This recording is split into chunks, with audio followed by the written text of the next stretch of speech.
Hey, all right, everyone. Welcome to today's show. This is episode 15 of Heal Thyself.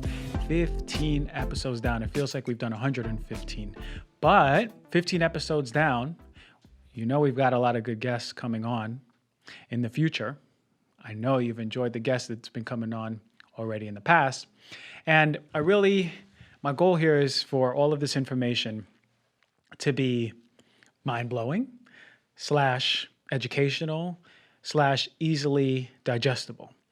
And by having this information this way, you're able to share it with loved ones. You're able to share it with friends, coworkers. I don't care who it is. It's just a matter of spreading this information so we become aware and empowered. As I said in one of my first episodes ever, the most important thing you can do is become an advocate for yourself in health. Most important thing, you become an advocate for yourself in life. It doesn't matter, but understanding that you are responsible much more than you think. More responsible for your health, because there's organizations out there, but they're not necessarily vested in fully taking care of you. And in life in general, right? Understanding that your own thoughts, words, and actions are manifesting this reality that we're experiencing. So pay very close attention to all of these things. And I'm over here just a messenger, and whatever's going through me, hopefully resonates with you. So before I get in there, please support the show. I'm always going to say it. Rate this show. If you like it, give it 5 stars. If you hate it, give it 1 star. It's okay. Review it.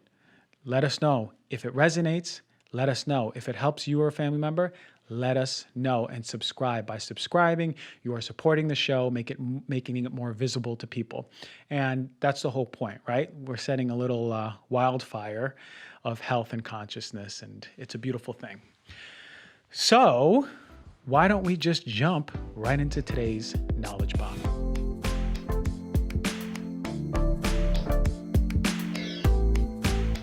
All right, so today's knowledge bomb is a really important one. I have been coming across many patients, particularly even one this morning, and it was interesting because after I wrote this show and put it together, I had this patient call me, and she was down in Texas, and I don't take patients in the state of Texas. Usually I'd like to have them stick in Los Angeles, but she spoke to me and we had a conversation about pretty much how I can support her. But she saw 2 naturopaths. And I say naturopaths with quotations in my head because I want to present to everyone the spectrum of practitioners out there. Well, she saw these 2 naturopaths. Well, we're not really licensed in the state of Texas, so who the heck did she see? Because she saw them in an office. I don't know if they found a loophole. I don't know what's going on. But I'm more concerned if she even saw real doctors. So we have to understand where we can access practitioners who we're looking for, because I get this question all the time on DMs. How can I find a doctor like you? How can I work with you? Can you tell me someone in the state of Massachusetts, in the state of North Dakota, in the state of Minnesota? So really important for us to understand where we can access these practitioners. Additionally, what practitioners we want to look for. Where do we go? How do we find them? So that's what I really want to get into, because the future of medicine is not plain old going in, getting a prescription and leaving. We are too awakened. We are too empowered.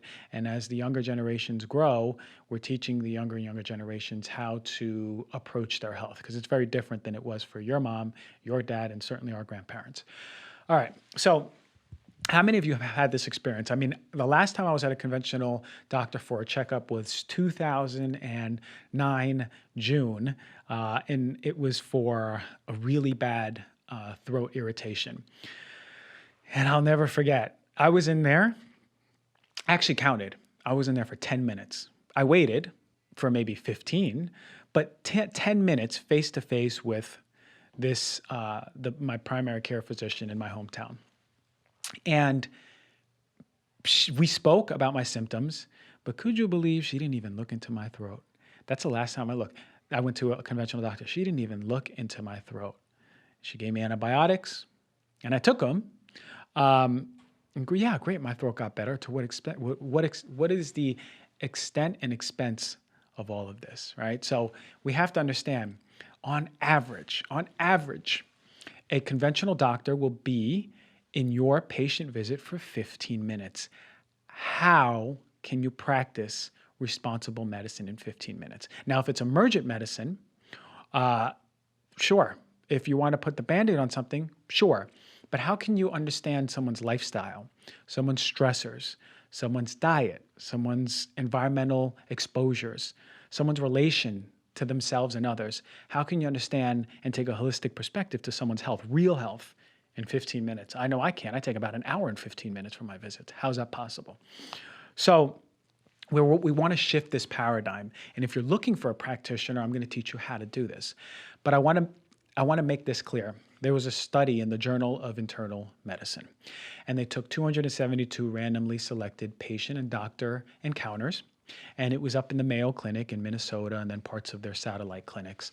And what they saw was that the majority of time, the doctor didn't even ask the patient what the purpose of the visit was, or why are you here, or what's going on, what are you suffering with, right? The majority of the time. And by majority of the time, I mean 64% of the primary care visits and 80% of the specialized visits.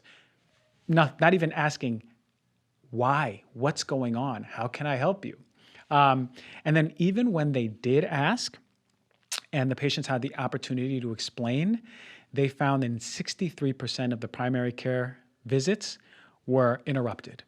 And 80% of the specialty care visits were interrupted in mid-sentence. And they even timed it, and they did this like with analyzing videotapes. They saw that the interruptions came from a range of 3 seconds to 234 seconds, with an average median time, they say, of 11 seconds. Okay, 3 seconds. So how can someone even get out half of a sentence saying, "Doctor, I feel that," boom, 3 seconds, interruption. To me, one of the most therapeutic parts of medicine is being heard. And having a patient come in and sit down and saying, "What's going on? Let's talk about it. Let's start." Just let it all out. That's one of the most cathartic and therapeutic things the patient can do. And we're taking that away from medicine, and that's the design. Now, I don't want to villainize doctors, but I want to villainize the industry, because that is the paradigm that they're in. So even if they want to take an hour with the patient, it's not the way it's going to work. They are tied and bound to the limitations in the box of what we call insurance. So they have 20, 30, 40 more people to see in a day. So logistically, it's not going to work that way, but that's the design. Income naturopathic doctors, income functional doctors, income integrative doctors. These are practitioners who are trained to help you, to listen to you, to get to the root cause, to use functional labs, to find out why. And this is what I've been preaching since day one. But me being a naturopathic doctor, I want to start off there. And it's very important to understand what is a naturopathic doctor and how to find one, right? A naturopathic doctor is a 4-year trained medical school doctor. We have the same textbooks as a conventional medical school. The only thing is that we shift in many ways, right? We learn a lot about herbal medicine. We take 2 years of nutrition rather than a day of nutrition on average in conventional. And we learn different modalities, whereas we don't learn much about emergent medicine, because who the heck wants a naturopathic doctor in emergent care? And then what shifts is when we get into clinic, we don't do rotations in things like emergency care or hospitals. We stay in a clinic and practice our medicine as in the ways we love it. And there's different shifts like botanical medicine shift, oncology shift, which I did all 2 years of clinical rotations. Then we go into residency. I did my residency in cancer. Okay.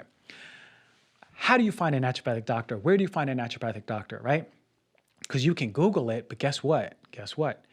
There may be what I call naturopaths. Well, I thought a naturopath was a naturopathic doctor. It's not the same, because the schooling is not the same, the regulation is not the same, and many times the result is not the same. So, American Association of Naturopathic Medicine, that is where you're going to go to look in the database for a naturopathic doctor, and it's naturopathic.org. In there, you'll learn what naturopathic medicine is. You'll see categories of naturopathic medicine, different specialties, subspecialties. Okay, you can research within that site. Type in your zip code, and they'll show you who's around you. Take that information and look at the doctor. Call in. Find out about their experience. Go to their social media page. See if what they're saying resonates with you. right? Because you can get a lot of ideas about people the way they're blogging, or practitioners the way they're blogging, the way they're putting up posts, what's in their stories. Be your own investigator. So don't just jump into the closest person to you, because you're going to be spending a lot of money. We don't come cheap. Most of us don't take insurance. That's just the way the design is, okay? So naturopathic medical degree is the number one thing you're going to look for. You want your practitioner to be coming from a 4-year school that's accredited and passing rigorous board exams, right? You have 2 board exams after year 2 and year 4, the science-based one and the clinic-based one. They have to pass that. You want to have a clinician who can practice legally, right? It's not the Wild West, but there's not the best regulations that I'm seeing. So they're licensed by the Naturopathic Medical Education Council. All right. Medical doctors who include these naturopathic remedies, or holistic remedies as I'll call them, in their toolkit are known as integrative medicine or functional doctors, right? Functional medicine was started by a naturopathic doctor. So we share a lot of the same ideals because, again, it was started by a naturopathic doctor. So we approached and put in our tenets of medicine, and that translated to what functional medicine is. It's a branch of naturopathic. And then integrative medicine is sort of all of the disciplines together working for the patient's best interest. So here is the part where the confusion comes, right? Because we have naturopaths or traditional naturopaths. Now, these are key words that you want to look out for. Now, I don't want to bash them because they may be some really awesome herbalists out there who have these degrees, but you have to understand there's no regulation into naturopaths and traditional naturopaths, and sometimes even called naturopathic practitioners. So what happens is they usually undergo state chartered or what I call proprietary schools, and their curriculum varies. If there was standardization across the board, it'd be a different story. But if you go to this school or do this online program, it's not necessarily the same as the other one being offered, and the graduation requirements are a little bit different. The years are different. The basis is different of what you're studying, and these practitioners are getting their diplomas from even distant learning programs like online or through the mail. So it's really important for us to understand if these practitioners are charging thousands and thousands of dollars, you want to make sure they're having the best education, the best access to information, and they're just good practitioners, because there's too much variation in traditional naturopaths and naturopathic practitioners. And the tricky part is even some of them call themselves naturopathic doctors. There is a practitioner on Instagram who has a following just like me, and everyone believes he's a doctor, but he's not a naturopathic doctor. He did these loopholes and went through this schooling and has a big podcast, and look, has a lot of good information. So I don't want to take that away. And he puts a lot of good information out. But at the end of the day, people have to understand this isn't a naturopathic doctor. He didn't go to a 4-year accredited schooling program, right? Didn't graduate and take those 2 board exams. So if we're putting our money out there, we want to make sure we're getting something worth it. Okay. So other options are practitioners who graduated from the Institute of Functional Medicine, IFM, or A4M, that's the anti-aging one, integrative medical practitioners. So here are some rules to go by. All right. So you have the first order for me is making sure that they have formal education. As I've just mentioned, was stressing, you want naturopathic doctor, ND, or medical doctor, MD or DO. You want something like chiropractor, DC, acupuncture, LAC, PhDs, NPs, RNs, RDs, the IFM CP, that's the certification through Institute of Functional Medicine, CNS, MSc. They have the American Board of Physician Specialties, and that's for the Integrative Medicine Fellowship Program, or the A4M certification, as I mentioned. These are all designations that we want to see for formal education. These practitioners are graduating with a rock-solid foundation that's standardized, right? So usually what I see is a lot of these medical doctors and osteopathic doctors, MDs and DOs, we know that they don't get the formal holistic education in school. So what they're doing is they're doing these postgraduate programs like functional medicine, Institute of Institute of Integrative Medicine, or A4M. So you'll see that they'll have their designation like MD or DO, but they'll also show that they have training in this. That's extensive training, so that they're learning nutrition finally, which is crazy to say. They're learning about herbal medicine, hopefully, at least to a good amount of learning to be able to apply it correctly, and then learning about how to do functional labs and what that means. So that's really cool that that's happening, right? The second is make sure they're involved, make sure they're getting continuing education, make sure they're staying relevant, make sure that they're publicizing, they're saying, hey, look, I just went to this conference and here's some new things that is coming out, or writing posts on it, or showing in their stories they're active. You want to see that. You want to see that they're using reliable sources, they're taking good studies and using that as robust data to disseminate information to you all to empower you. And make sure you stay away from people who are going one size fits all. Everyone who comes to me is only going to do one thing. This is the Dr. G protocol for gut health. And everyone who walks in my door is going to do this. Be careful, run away from me if I ever say that, you understand? Transparency, make sure that they're transparent about what they do, where they trained, of course. Ask them and be empowered and say, all right, what is it exactly that you do, Dr. Smith? Where were you trained, Dr. Smith? And tell me a little bit about what I can expect with you. Am I going to be healed 100%? Have you seen this before? What population of patients do you see? What's the plan? Or what are there hidden fees, right? Because that can happen for sure. So you ask, are there hidden fees? Show me a breakdown of first visit, second visit, third visit, labs, how much labs are going to cost. Because at the end of the day, like I said, it's not cheap to see these types of practitioners, unfortunately, right? Maybe one day insurance will cover it all, but where we are today, it's not happening. And again, make sure they're coming from, they're joining accredited affiliations within their industry or educational institution ties, or different professional programs.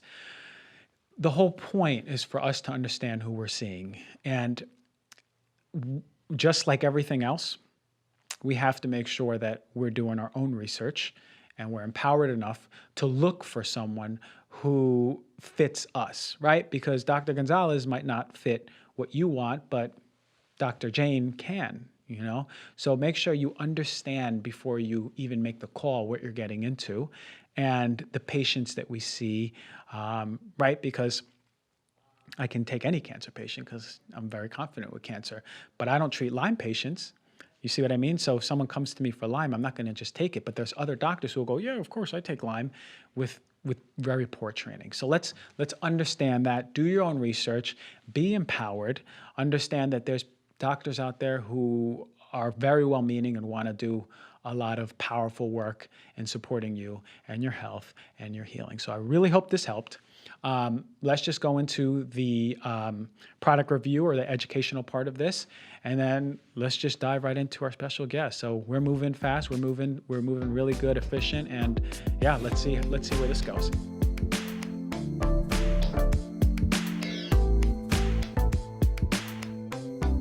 All right, check it out. For today's product review, this is by popular demand. I have gotten it left and right pretty much since I started the show, which to my surprise, I just didn't know that people were that concerned to that extent, but it's cookware. Cookware. Why? Because we cook all the time, and we want to make sure that as we grow in our understanding of our relationship to our environment, well, we also have to think about where our food's coming from. So I wanted to say a few things about cookware. Cookware can absolutely be a source of toxins and heavy metals, 100,000%, because if you think about it intuitively, you're heating this material up, and then it's mixing up with different acids and bases and temperatures and oils and different ingredients.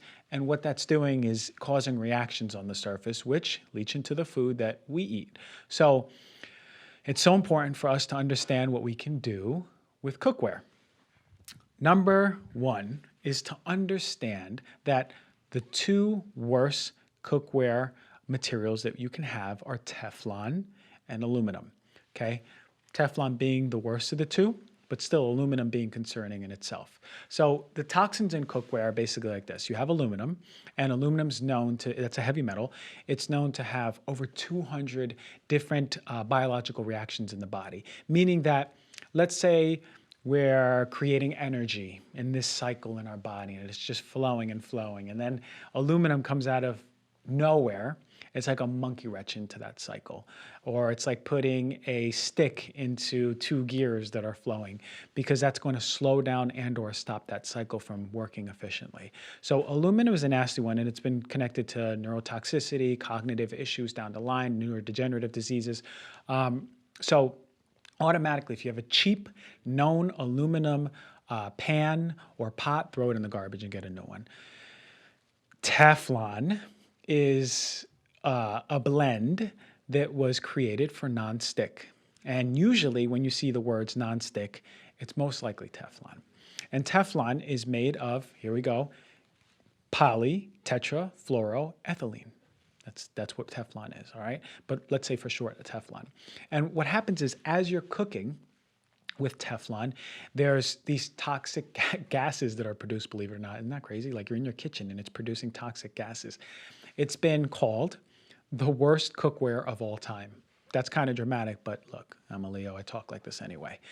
What happens is there's something called the, like a Teflon flu.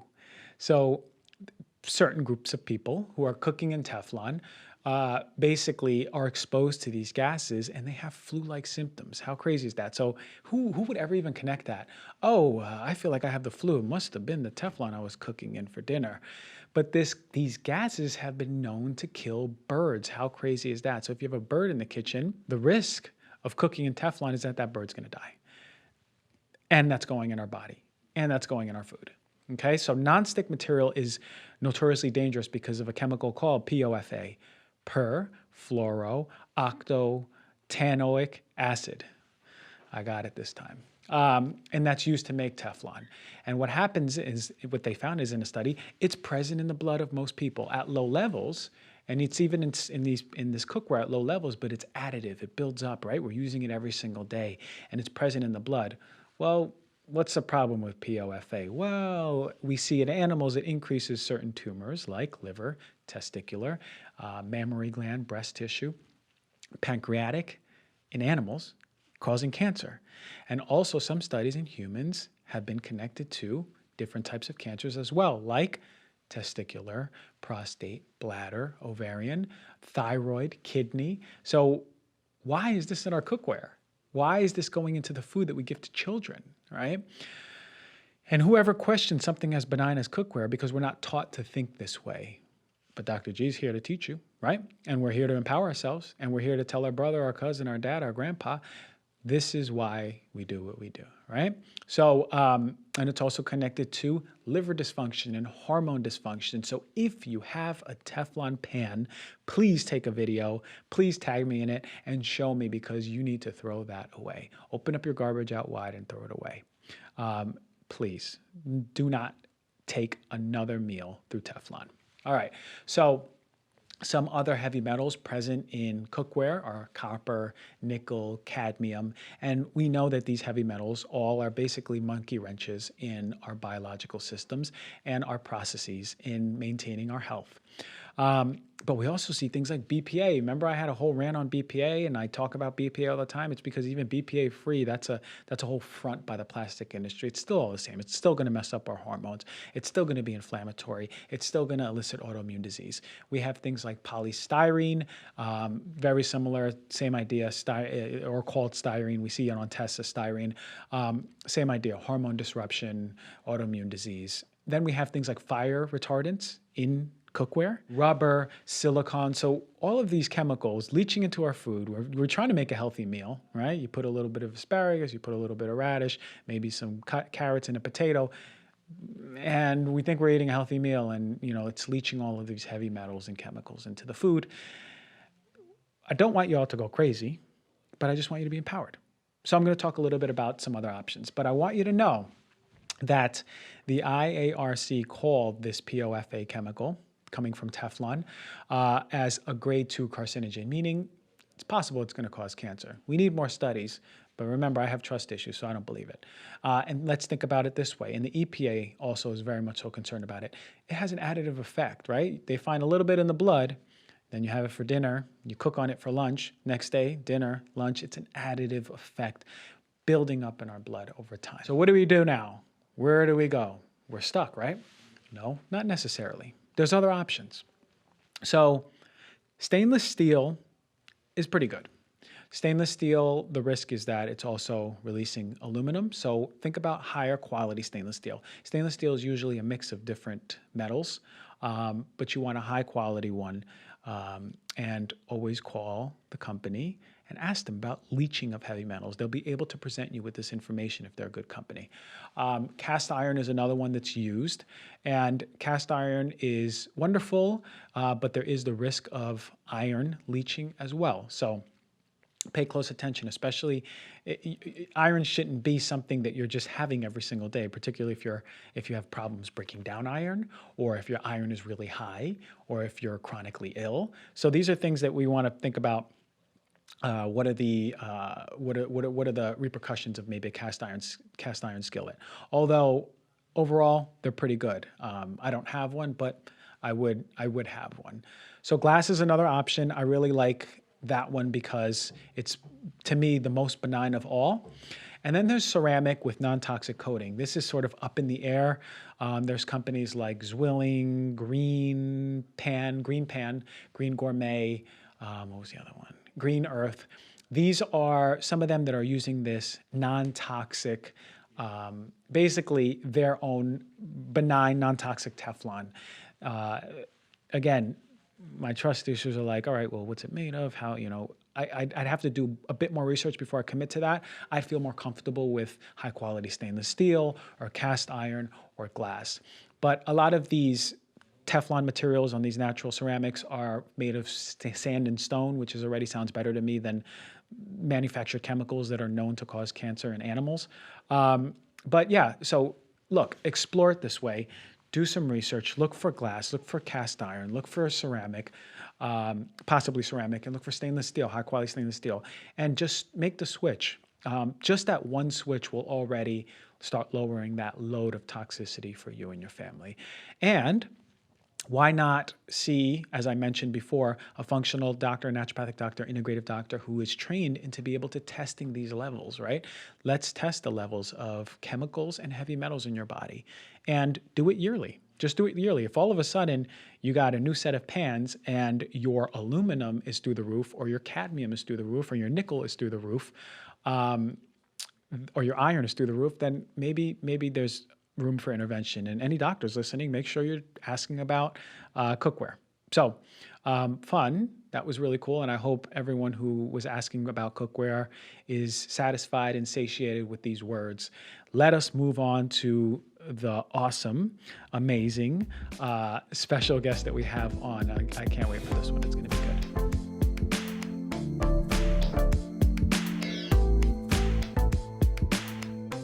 All right, today's special guest is one of my favorite people that I follow. I've been following her for quite a long time. She's amazing. Kanchan Koya, aka Chief Spice Mama, aka the queen of all things spices. We're going to get into it right now. Oh, thank you for having me. So fun to be here. Such an honor. Yeah, so you came in from New York? I flew in from New York yesterday. And this is my little pit stop on the way to another panel, and I'm so glad it worked out because I'm a huge fan, and it's really just so great to be here chatting. So how do you like LA?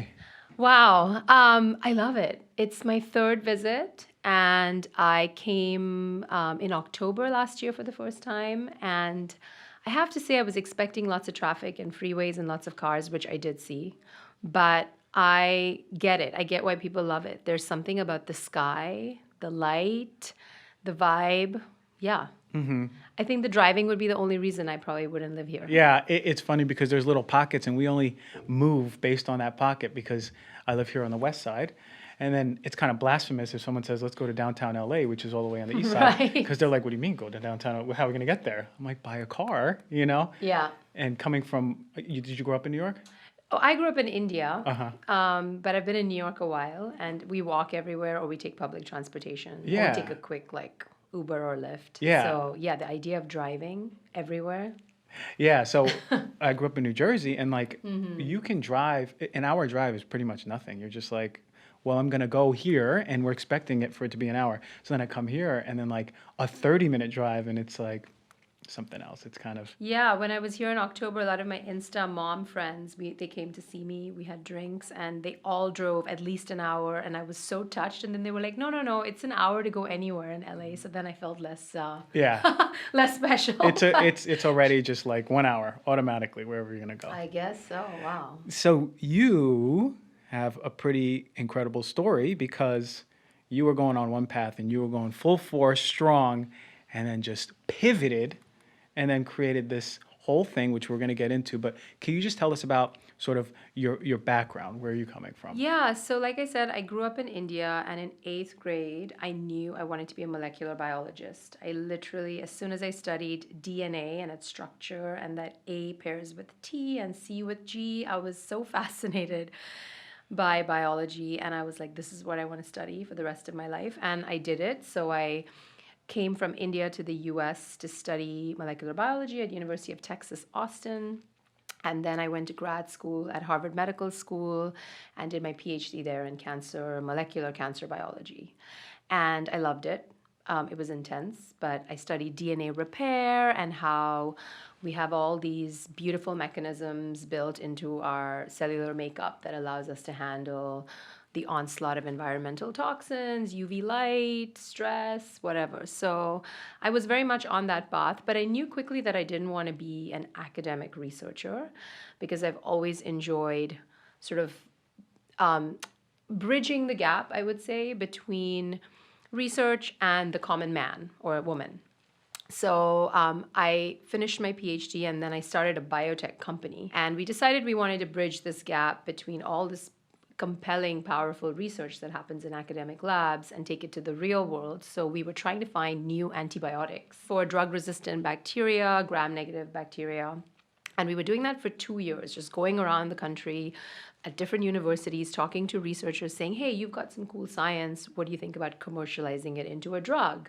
And then the idea was that we would de-risk it to some point and then partner with a bigger pharmaceutical company. So learned a lot about early stage drug development, the business of it. Really enjoyed it, actually, learned a lot, and within 2 years, found that it's hard to treat drug resistant gram negative infections. And there really isn't a solution out there that's easy to commercialize, or it would have been done already. So kind of, went back to the drawing board. But that was like my stint in biotech. And then my husband and I moved to Hong Kong on an expat assignment for my husband. And I thought I'll just continue my love of biotech and my exploration of drug development there. And I quickly realized that in Asia, it was a lot more about generics and Me Too drugs, and there really wasn't so much innovation going on. So I had a 6-month-old baby. I had just become a mom, and I guess it forced me to ask myself the question, if no one cared what my CV looked like, or no one cared what I did with my PhD, what would I really want to do? What does my heart and soul really want to do? And it just came down to food. And food and lifestyle is medicine. I'd always been a big believer that what you do every day in terms of food and lifestyle is way more powerful than the most powerful drug on the market. My lab had actually studied spices. This is another planting of the seed moment. So during my PhD, my lab started to study the anti-cancer powers of curcumin, which is the active compound in turmeric. And so I think all these seeds were just kind of blossoming slowly. And I was like, you know what? I understand science. I can communicate that with people who don't understand it. I enjoy doing that and teaching them. And I really want to talk about how we can leverage the power of food. And then I thought spices are cool. I grew up with them. My lab kind of studied them. So I started Spice Baby. And that was the massive pivot. What a pivot, because look, this is what I'm a big proponent of. I tell people, ask this question to yourself. Even if you're 10 years into a successful job, if yours was the CV, but if you could do this for free, if someone was paying your rent and paying your food, but you were just doing this for free, other than that, what would you do? What warms your heart? What is it that your soul's pulling you to do? And how that question is never posed early in people's lives is baffling to me because you're really passionate about this. You know, it's visible in every single one of your posts, every single one of your blog stories, everything. Have you found a huge response once you started this based on what you're doing from people? I did. I started it as a bit of an experiment and a hobby, and I was surprised at how much I loved all the non science aspects of it. So I loved integrating the science of spices with education, but I actually loved writing more than I thought I would. I loved cooking and recipe development. I'm a huge foodie. And then I loved the photographing and the blogging aspect. So it really did end up being just this wonderful synergy of interests and hopefully what I'm good at. And so I think that translated into a positive response. Also, people in the West, I found, are less familiar with spices. So they were really looking to learn the basics. So anytime I would share, the health properties of turmeric or why cumin is great for digestion, people were really interested. And so I just felt like I was genuinely helping people embrace these ancient ingredients in their daily cooking. Yeah, so I would say the response was positive and continues to be, and people continue to want to learn, even though I feel like I've taught everything there is to teach. I'm not done because people are still interested. For sure. And one thing that is interesting to me is that in the West, I mean, we grow up not even exposed to a variety of spices. We don't. And so many of my friends and even my family, they're like, oh, this is too spicy. I'm like, spicy. But then you go and eat Indian food, Latin food, and every one of your taste buds is tingling because there's such a variety and synergy of these spices that they work in together, not only for taste, but for therapeutic effect. But do you find in America, we're just so devoid of spice culture here? I think it's changing, and I'm hoping that I'm part of the movement that's making that happen. I think one of the biggest misconceptions I found people had was that all spices are spicy. And so the common reaction is, I don't like hot food, so I don't really want to cook with spice. But the reality is, aside from the chili pepper family and maybe the black pepper family, spices are not spicy. They're aromatic, they're flavorful, they hit all kinds of different notes, whether it's sour, astringent, sweet, smoky, floral. So it really is a treasure trove of flavor enhancers that Mother Nature gave us, which is quite incredible. And then it turns out there's a whole layer of therapeutic effects, which our ancestors fully understood, which is why they traded in spices. It was like you could buy oxen for nutmeg, or, it was like actual currency. So I think, like I said, just convincing people that these ancient ingredients are not just amazing flavor enhancers, but can really improve your health and your happiness, because food tastes good and that makes me happy. And you know who I think is really pioneering what spice is? Turmeric, right? Like, man, people are going crazy over this. People are going crazy. When I did my residency in oncology, that was one of the go-tos because it has about 30 plus different anti-cancer effects, which is amazing, right? And giving it to these people, not only for people who are suffering with muscle pain, joint pain, but it helps them on so many other levels. Yeah, I grew up with a lot of these spices, and I grew up with turmeric. And frankly, I think I just took it for granted, as many Indians do, because it's just an integral part of your kitchen. And you're like, whatever, spice box. Yeah, seen that a million times.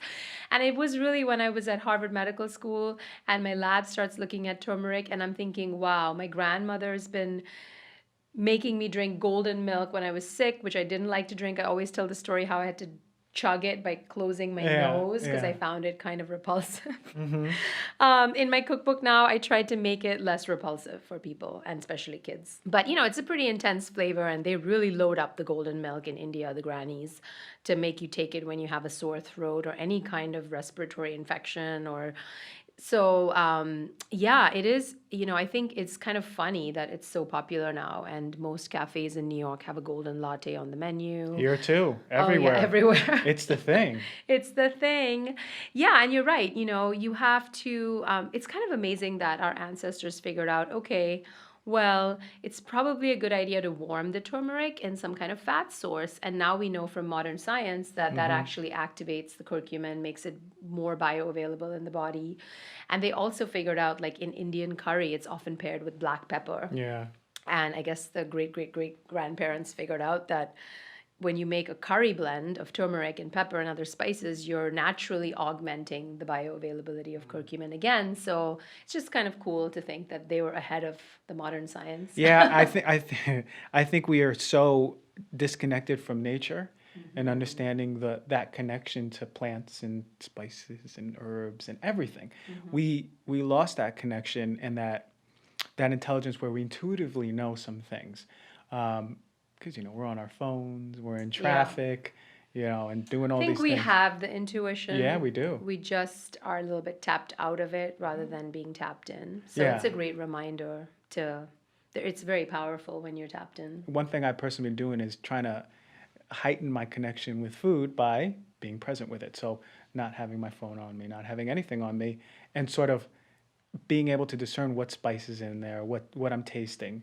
I mean, because to even develop a palate is difficult for many people. But I believe that having a better relationship and better connection with food already, like you said, can augment its therapeutic effects. So turmeric is leading the way, would you Definitely say? the most popular king of spices, queen of spices. Yeah. You know which one's one of my favorite? Cayenne. Oh, I yeah. love that one. That would be my top if I had to pick 5. I can never pick. It's like asking me to pick my favorite chai. Did they ask you on your Q&A? Someone asked you, They I always think, ask me, what is your what are your favorite? favorite spices? And I'm you can like, pick. it's hard, but cayenne's definitely on top. What do you find so magical about cayenne? And I'll share what I love about it. Well, I just think people think of it as hot, and I think that's true, and that's one note. But it also has sweet and sour notes, so I think it's actually a more complex spice than people appreciate. I just find it wakes up anything. If I cook something and I'm like, I don't know what I was doing, and this recipe is kind of blah, I literally just put cayenne on it, and it's like magically transformed. Yeah, yeah. The other interesting thing is I find it makes my food more satisfying, so I will tend to overeat less. So I'll just eat more mindfully, and when I'm sort of done, I'm really done. I think that's true of all spices for me, that they just make what I'm eating more satiating in a good way. But yeah, those would be the reasons. I also think it pairs with a lot of things. So people tend to pair it with stews and lentils and kind of savory dishes, but it also pairs really well with fruit. In India, you can buy mango. I think in Mexico as well, you can buy mango with like salt and cayenne. Yeah. Oh, yeah, Or for sure. pineapple. Yeah. Oh, so good. Yeah, Jicama. yeah, jicama, exactly. That was a little trend that I was doing last summer. If I'd get mango or jicama or even pineapple, I'd put a little, black pepper and cayenne and some salt. Yum. Because you're so used to just having a sweet pineapple. Yeah. And my friend at the time, she had introduced me to it. I go, what is this new flavor that I've never tasted? It's sweet and spicy and salty. It just enhances the flavor of the food so much. Oh, I love cayenne even topically. It helps reduce substance P, and substance P is really, it's a signal for pain. So part of it, a while ago, I wanted to do a post on things in your kitchen that you can have just handy for like a first aid too. Yeah. Right, because it can do that. Or like the astringent properties of like, let's say cinnamon or something can help dry out a wound that maybe you're chopping up something, you cut your finger. Well, in India, we always put turmeric on open wounds for quick healing, and we know it has potent anti-inflammatory effects. And then cayenne as well, because of capsaicin, the active compound, again, very potent anti-inflammatory. I've never used it on. So where would you use it topically? So they have cayenne creams. Oh, right. Okay. Yeah. Right, right. And the same thing, like using it for its capsaicin is just wonderful. People do well, and it is like warming in the beginning, like tingly, but it helps reduce that pain. It's like nature's icy hot. Love it. Put it that Nature's way. icy hot. Yeah. Yeah. So I think that's pretty incredible that you're really bringing into our consciousness. You have beautiful pictures of these creations that you're making that are so hearty. I know your husband. Thank you. Your husband's a very happy man. My husband is picky. Is he? So he helps me up my game when Is he? it comes to food. Yeah, he really should be in the food business. He loves to cook. But yeah, he inspires me to be better. Ceylon cinnamon? That's been a big part of my message. Yeah. So let's talk about that a little bit because, Yeah. man, I get questions all the time and I'll answer it, but I feel like we want to hear from the queen. Yeah, from the queen. When so I feel like it's a good one because cinnamon is so beloved and so popular and an easy spice for spice newbies to embrace. And I learned in the course of my research that there's two main kinds of cinnamon. There's the common variety, which you find everywhere, which is cassia cinnamon. Saigon cinnamon is also cassia cinnamon. And then there's a second variety, which is called true cinnamon or cinnamon verum or Ceylon cinnamon because it comes from the island country of Ceylon or Sri Lanka. Cassia cinnamon, which is widely used, has coumarin, which is a liver toxin at high enough doses. Now, if you're using cinnamon just on occasion here and there, it probably won't matter. But if you're somebody that wants to embrace cinnamon in their lives, like I recommend people should, and I do, you want to try to make the effort to procure Ceylon or true cinnamon because you don't want to be ingesting high levels of a liver toxin. And there was a study that looked at coumarin levels and the liver toxin levels in kids in Scandinavian countries who tend to eat cinnamon quite regularly in oatmeal. And they actually found higher than kind of recommended levels of coumarin. So it can become a problem if you're eating a lot of regular cinnamon, which is why I always say if you're going to eat it often, find true cinnamon, and you can find it easily now, whether on Amazon, at Whole Foods, and a few different spice brands. Yeah, because since it's been like in the public consciousness, it's came out. I've seen it at Whole Foods. Yes. And I was like, this wasn't here like a year ago, 2 years ago. That's interesting because I didn't know about the coumarin effect for children, especially that Scandinavian study. Which goes to show that just because it's natural doesn't mean you can OD on it. Of course. Yeah. Of course. And I think that's an approach that people take is, oh, it's natural. More is more. Yeah. Which brings me to the topic saying, even though it's natural, we're still talking about, okay, where was it grown? How was it treated? Right? Because even in supplements, there's a huge range of quality in supplements. And the same goes for heavy metals and spices, right? Oh, yeah. It's funny. I was on a phone call yesterday with the New York City Department of Public Health because they have found increased lead levels in South Asians in New York City. And one of the reasons they think is spice exposure. So we know that sometimes turmeric specifically is contaminated with lead chromate to make it look more vibrant, almost reddish. And if it looks super reddish orangey, that's kind of suspicious. It should look more yellow. Okay.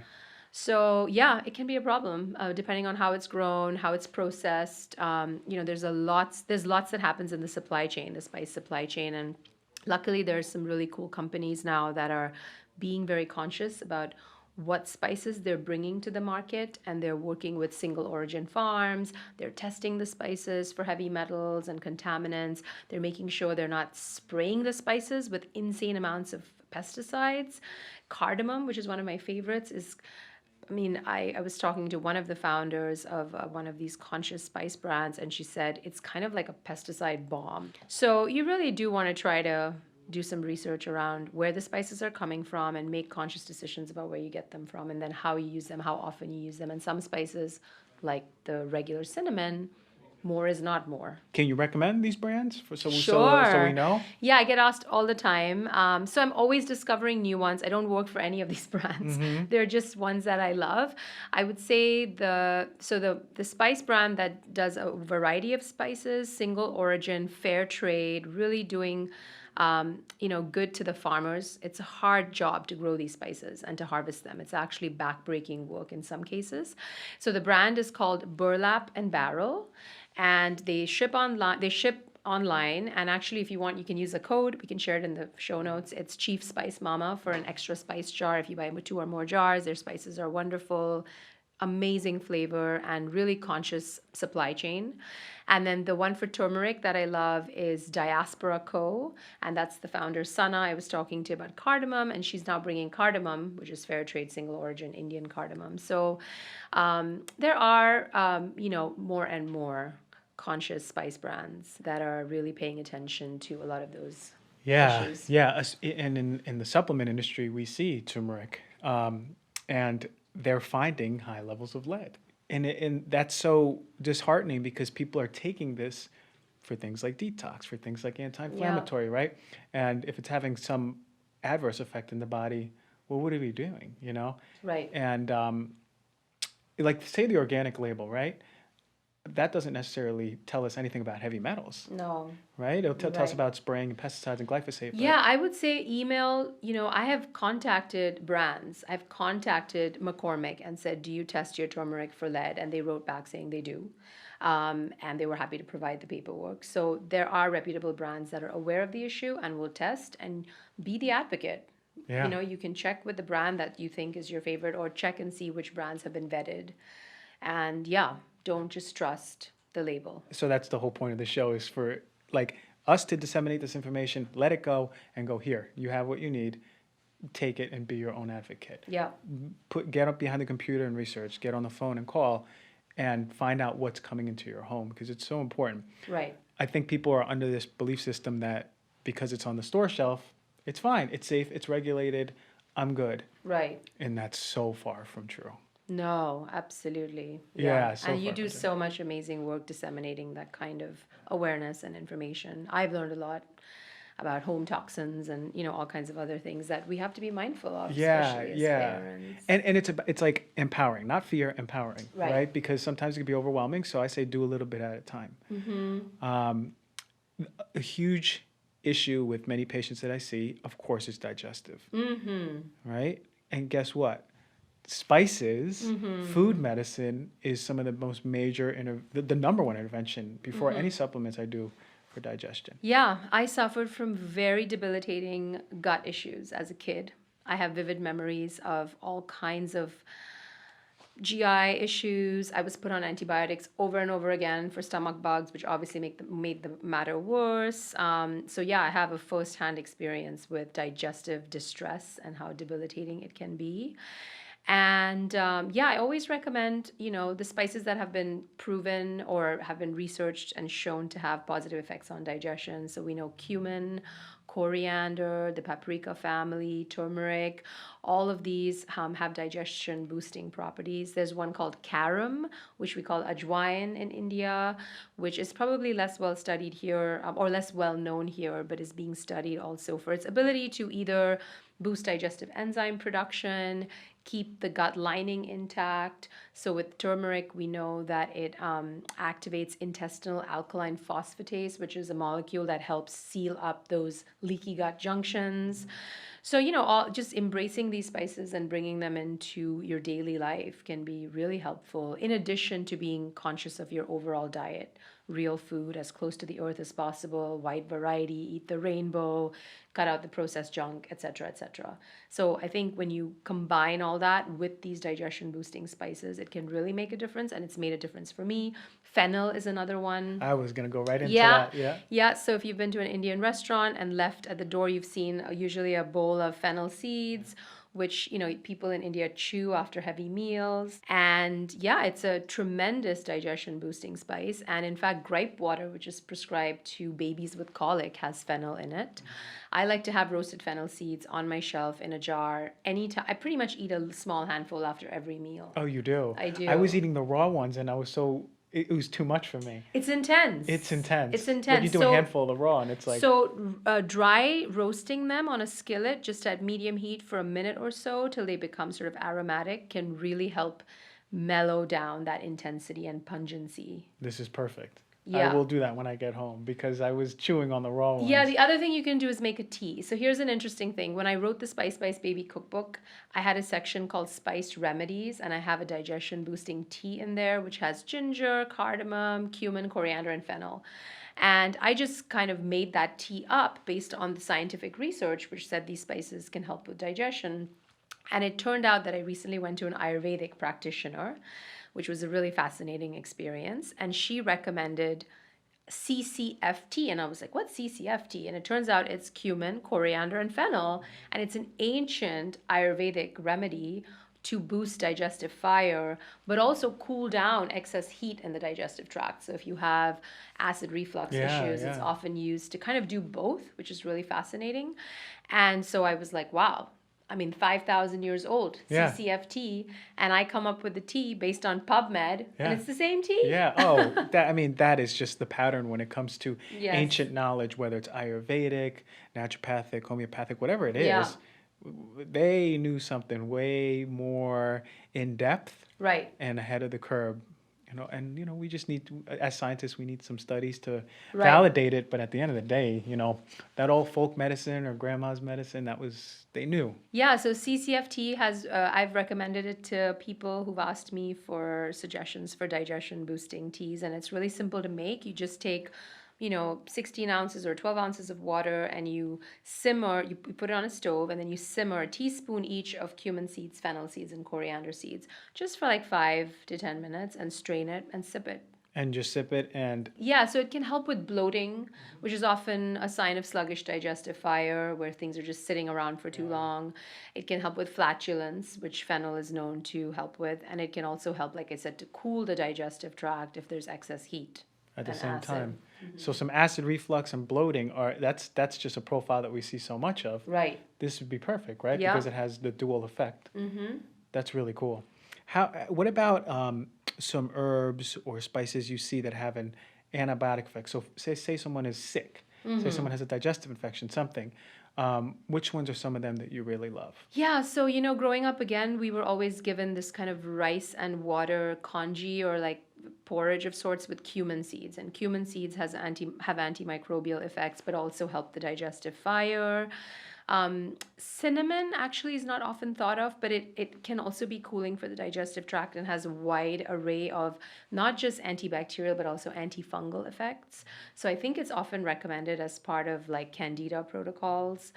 Turmeric, again, just a potent anti-infective in general.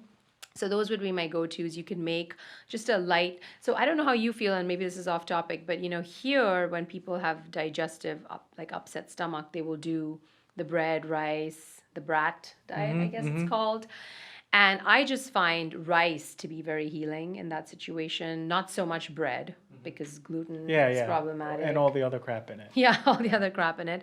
But when you do just a simple rice porridge with a lot of water, so it's like quite easy to digest, and then you put into that a little cumin powder, a little turmeric, and you can add this other spice, which is, I haven't talked about yet, but I should because I get a lot of questions. In India, we call it hing, and it's, I think the Western name is asafoetida. It's a real spice. It has a really funky aroma, very off-putting, but again, mellows out in a dish. And also ancient wisdom says very, very powerful for digestive issues. So you just make a little, what we call khichdi, if you like. It's like a rice porridge with a little lentils if you want, and then these spices, and that can really help restore balance. Yeah, especially if you're nauseous or throwing up throughout the day. This might be a really good home remedy that you can do. It sounds like it's pretty quick too. Yeah. The power of food medicine. Power of food medicine, and it tastes good. Yeah, and it tastes good. Doesn't feel like medicine. Yeah, like we think medicine, we're like, taking a tablespoon of Yeah. Robitussin when we were kids, but maybe not you in India, but over here, Yeah. we were getting that regularly.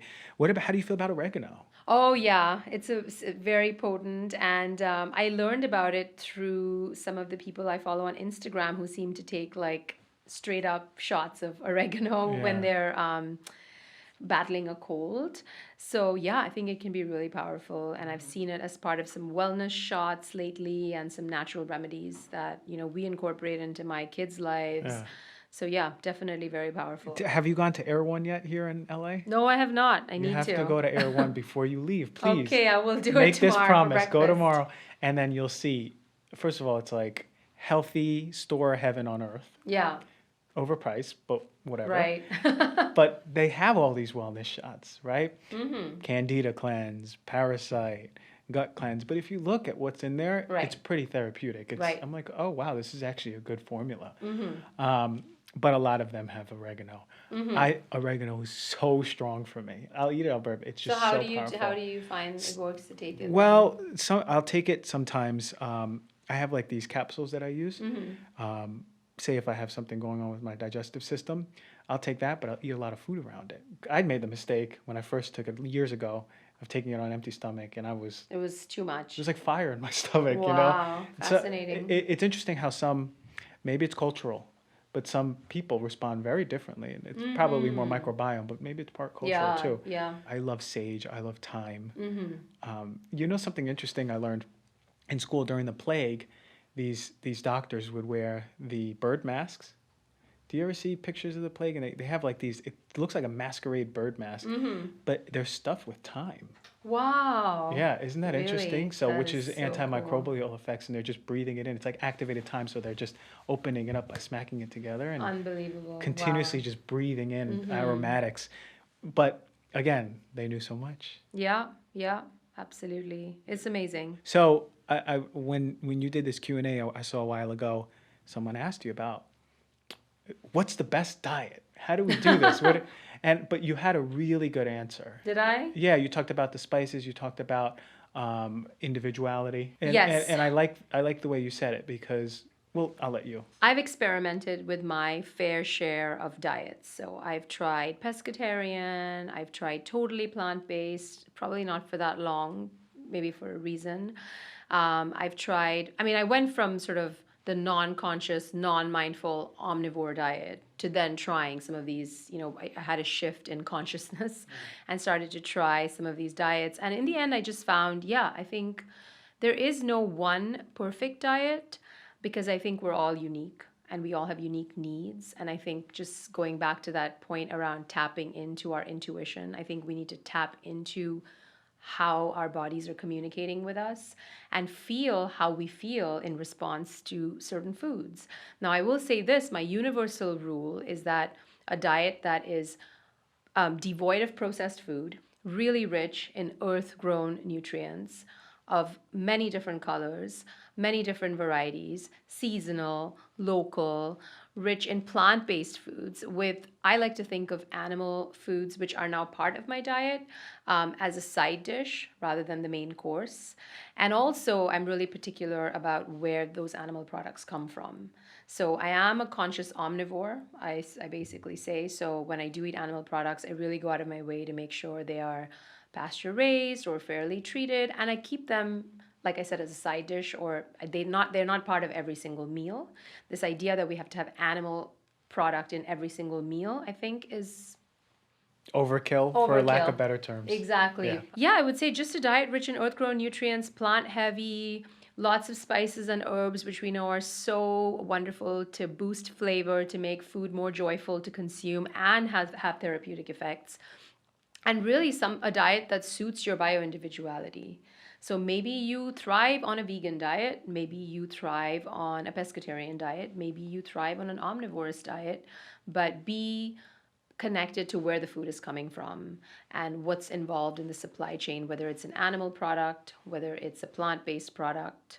And I would say that your body will really reward you by thriving. Just last episode, our guest said, if you have animal product, it should be a side dish.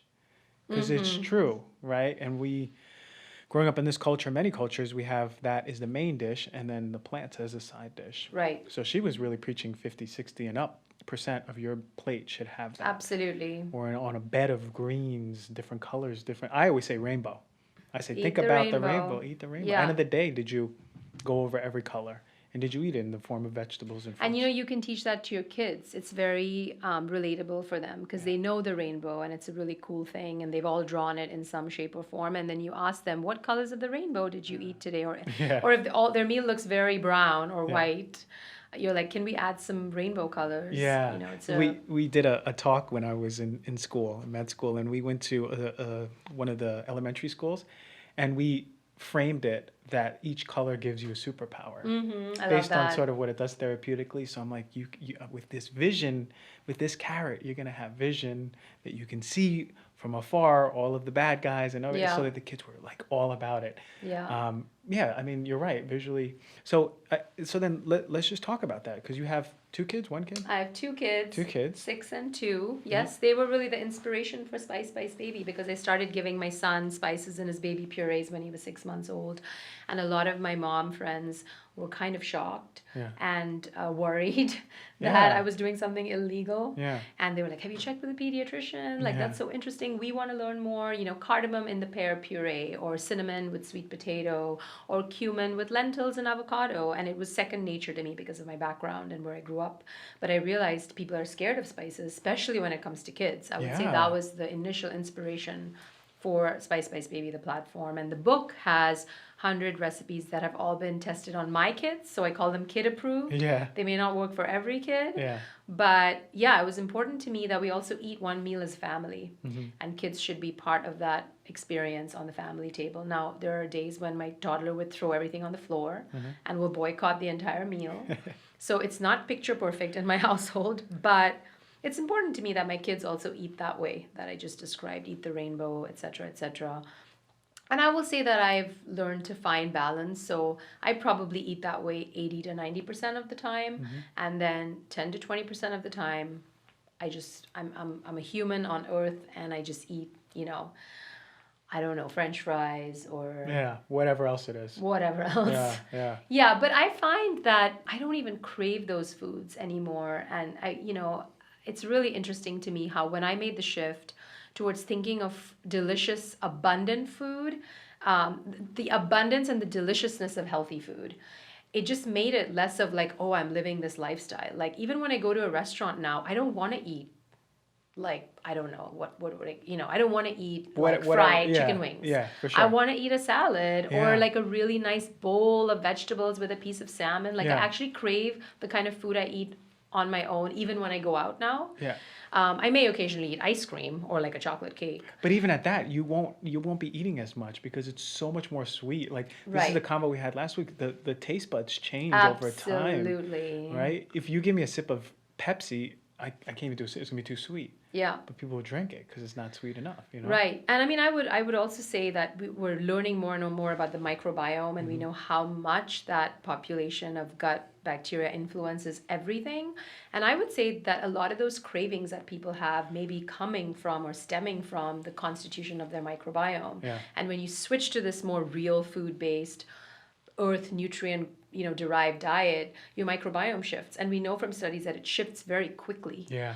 And so now the signals that are emanating from your new microbiome or your more beneficial microbiome might not want actually those refined sugars. So who's really craving what you're craving? Yeah, I think about that. I'm like, oh my God, who's really in control right now? Who's really in control? We're outnumbered. Yeah. We see that with even yeast candida, right? People are Yes. craving sugar. They're sugar fiends, right? And is it the signals from the candida saying, hey, feed me. Feed me. I want to grow. I want to make some babies. I cannot tell you what a sugar addict I was growing up. I have memories of hiding under the blanket as a kid, eating chocolate. Okay, like really serious sugar addict. Yeah. And now it is rare for me to crave sugar. It's rare. I will enjoy it. If it's a birthday party or whatever, I'll enjoy the taste. But I can walk by arrays and arrays of pastries and cookies and have zero desire. Same. Yep. Mm-hmm. But that was not the case. So I know firsthand that you can shift those cravings just by eating more real food. And I say people, hey, look, give it a few weeks, right? Like, because you said it can shift pretty quick. Mm-hmm. Whatever every meal is feeding these good guys, or I call them like your friends. Your friends, yeah. Or your foes. Yeah. Or even at that, they're still part of you. So all friends. Right. And how we can really have these good guys that are therapeutic and having a beneficial relationship with you. How can we have them thriving? Yeah. Right. And it goes back to food medicine, right? Good quality food, fiber, wonderful spices. Yeah. Right. Feeding them. And we know actually that some spices have beneficial effects on the microbiome. Actually, capsaicin, there was a study looking at capsaicin and microbiome shifts, and they found that capsaicin supplementation or exposure in animal models really led to a shift towards more beneficial gut bacteria. So how spices interact with the microbiome, I'm very interested in myself and very excited to see new research as it comes out. I love what it do when it comes to cleaning out your respiratory system. I remember one time I was so stuffed up years ago, and I go, my one inspiration to make, because I don't cook like that, my one inspiration to make a grand dish at the time I had a girlfriend, I was like, I'm going to make you an Indian dinner, right? So I went out. I really put so much effort into it. I overspiced it. It was way hot. Yeah. But she was stuffed up too. I remember. And it cleared you out? Both of us, we were cleared out. We were That's breathing. amazing. I mean, it was all coming out. But it's so powerful to think that one plate can do what, 1,200 milligrams of a supplement can do. Totally. You know? I've tried to convince my husband now when he gets a cold. I'm like, don't go to the pharmacy and buy the Theraflu or Yeah. whatever Tylenol cold. It's like, just have the soup with Yeah. like chicken broth and freshly sliced turmeric root and lemongrass and ginger and black peppercorns and bay leaf. Yeah. And just see how you feel. And it's like, it's amazing. That's what I love about you. It's food medicine. You're pushing it, you know, and I love when people have the conventional training and then they add that or shift to a traditional like you and understand that, man, this is where it starts. Because we know conventionally there's only 23.9 hours of nutrition training. So it goes back to when Right. your friends were like, was your pediatrician okay with it? I'm like, does your pediatrician even know about it? You know? That's what I think about sometimes. But how can people who have some trepidation about giving spices to kids, how do they approach that? Maybe just adding on a little bit at a time. What do you think? Yeah, so I have a lot of posts on my blog and on my Instagram feed about which spices to start kids on and how to approach it. And really, my rule is don't be afraid. Kids will learn to love what they're exposed to. And so I like to suggest starting with what I call the inoffensive spices that are mild, easy to digest literally and figuratively. So turmeric is a great one, cumin, coriander, paprika, cinnamon. Start with those a little bit at a time. I even created this little spice matrix where people can kind of pair certain spices with certain foods. But again, I feel like the rules are there to be broken. Just trust your own taste buds. And try different combinations and you'll be surprised. My daughter now will only eat sweet potato fries that have been dusted with sumac. She won't eat them plain. Yeah. And she's 2, and that's because I really exposed her early on. Don't be afraid of rejection. It just means they need more exposure. And I would say that you spice up your own food, and as a consequence, you spice up your kids' food, and it's just a win-win all around. I saw you talk about that sumac. What is that? So I learned about sumac after I started Spice Baby because sumac's not a native spice for us Indians and I didn't grow up with it. I had seen it at Middle Eastern restaurants. If you've ever been to a Middle Eastern restaurant and seen kebabs that are this purplish powder dusted on it, or hummus that's dusted with kind of this burgundy powder, that is sumac. It comes from the bush, sumac bush in the Middle East, these ripe berries, probably very anthocyanin rich because of the purple pigment. And then they're ground down into this fine powder and often cured with some sea salt. Tremendous antioxidant effects, anti-cancer benefits, anti-inflammatory effects. So really, really beautiful spice to bring into your kitchen. Sumac is kind of like lemon without the liquid. So adds this lemony, tangy zing to food with earthy and fruity tones. It's a really complex and wonderful spice. So I love putting it on sweet potato fries, any roast vegetables, chicken, fish, hummus, eggs. So good on eggs. Interesting. I've never heard of sumac until I went into your stuff. I hear how passionate you are, and that's beautiful. Yeah, people need to be more really passionate. Excited especially when I'm thinking about the food. So. Yeah, and that makes one of us because that I'm trying to add in. So you know what I'm gonna do? I'm gonna get your book. Oh, and I'll I'm going send it to start. You. Yeah, I'm gonna put it right in the middle of the kitchen, and I'm going to dedicate myself to putting at least 3 spices a day in the foods I eat. Yeah, you're gonna love it. Instead of salt and pepper. It's just gonna it makes cooking more fun. And once you get good at it, you really start to see that as a creative tool in your toolkit or your kitchen, cabinet. A little bit of that, a little bit. I forgot to tell you, I was inspired this morning. I had, I put some kale on the pan. Yeah. You see, I don't even know my way around the kitchen. I put my way around the pan, and I put some tempeh because I'm vegan, and I put in some edamame spaghetti. Okay, but because of you, I put some turmeric. Nice. Instead of taking it in a supplement, I put some turmeric. I put Yeah. some pepper. Yeah. I put some cayenne, and I put some Himalayan salt. That's as far as I'm gonna go right now. Wow. But I thought about you when I did this, and I go, okay. I don't know correct ratios. I don't know anything like that. There is no correct ratio. The correct ratio is the one that you like to eat. Okay. I will put a lot of spices in my dish because my palate is just used to them. You can start with less, build up from there. There's no mistakes. Yeah, and what about synergy? Do these spices work together? Oh, wonderful question. So the one that people probably know that gets a lot of attention is turmeric and black pepper, and we know that's because black pepper, even a pinch of black pepper, because of piperin, which is the compound in pepper, will boost the bioavailability of turmeric. So that's a really like a no-brainer. And I have actually defied a lot of conventional recipes that I grew up with where pepper is not part of the recipe. I will always put pepper when I'm using turmeric because might as well. Yeah. Synergies. Yeah, I mean, I think, cumin, coriander, turmeric work really well together. That's a common kind of curry blend with a little cayenne.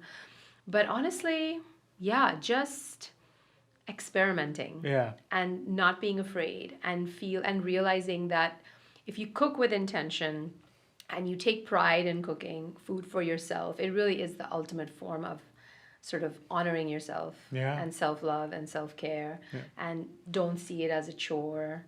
I just wish more and more people would cook for themselves. I think it's just such a beautiful because practice. They're I know me in particular, when I don't have time, guess what? Like, I'll just eat on the go. Mm-hmm. And that you is and everybody else. the number one. Like, and I keep complaining, I don't have time to chop up this and cook it up and then store it and then make it. But how much better I feel when I have a full day's meal of intentional food. Mm-hmm. It's so real. I tell really people how important it is. So look, take one day and make a meal, at least one meal, intentional. Use your spices. Yes. Right? Combine them and get your inspiration. So what do you have planned now? What are you going to do? Anything new coming up? So I recently launched the Mom Light podcast, jumped on the podcasting train, and it's been such an enriching experience. It's only been up 8 weeks. Every conversation I have really enriches me personally. I feel like I've grown so much through the 8 interviews. So Mom Light is dedicated to helping mothers find more health and vitality and vibrancy, because as I was helping mothers feed their kids more nutritious, flavorful, spiced, adventurous food, I realized that so many moms themselves were really struggling with their own health. Mm-hmm. It's really hard to pour from an empty cup. Mm-hmm. So the idea is to try to fill the mom's cup with health and wellness and joy, and then she can be an even better mom and citizen of the world. So that's really the goal of that podcast. And then as an extension of that, I'm hoping to create more, digital offerings that can reach more mothers around this area of health and wellness. So I'm a health coach and I work with a lot of moms one-on-one, but I only have so many hours in the day. Exactly. You know that well. So some sort of offering where I can just help more mothers feel better. Okay, so that's in the works. Amazing food with spices. Okay. So in the works. In the works. So everyone, get on that podcast. Start listening to it. Whether you're a mom, a dad, a daughter, a grandmother, start listening to it. Thank you. That's going to be on fire for you. Look, thank you for coming.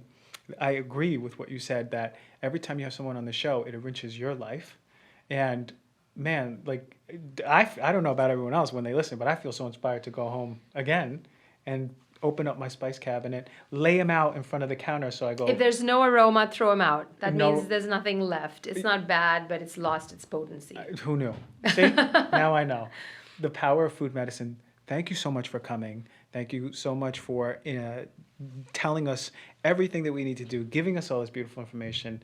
I feel honored. Thank you. Thank you. The honor is mine.